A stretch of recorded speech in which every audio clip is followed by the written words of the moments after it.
First of all, congratulations to all those who've been given the Award of Ambassadors for Peace. As you know, it's the beginning of a journey, not the end of one.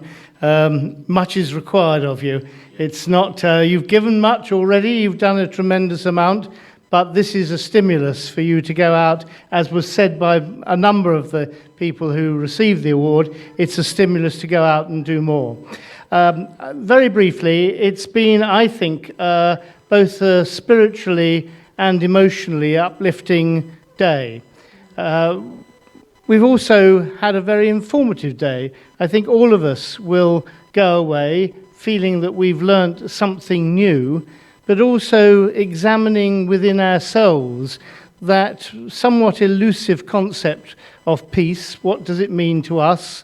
What does it mean to how we can conduct ourselves in the world and our communities at large?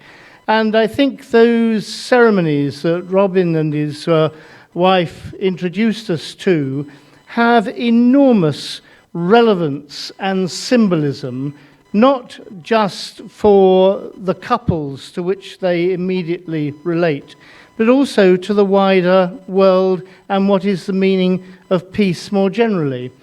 And it's all about sharing, and that was inherent in those ceremonies, the sharing the cup of nectar, sharing life, sharing joy.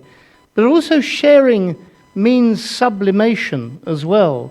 It means having to live together, and a relationship between two people and a family is a microcosm of all the conflicts, all the difficulties that we see in the world together. The need for compromise, the need not always to enforce your own will at the expense of the other, the need to be sensitive, to understand where is that other person or that other country or that other nation, where are they coming from? What are the essential characteristics that make them tick? How can I respond to those characteristics in a sensitive rather than an authoritarian way? These are the essential living tools that we have. And so peace, as so many people have said, starts with that inner peace of being at ease with oneself, with one's God, and with one's community. And therein lies conflict. As many have said already, being at peace with oneself does not mean just sitting back and lying on a bed and thinking, isn't it wonderful? It is, of course, inner contentment, but in order to get that inner contentment, you have to deal with the inner demons. You have to deal with the prejudices that are inherent in us all. You have to deal with the way in which our environment has created some of those prejudices, how we find them in people around us. And you have to deal with those demons yourself before you can find that inner peace.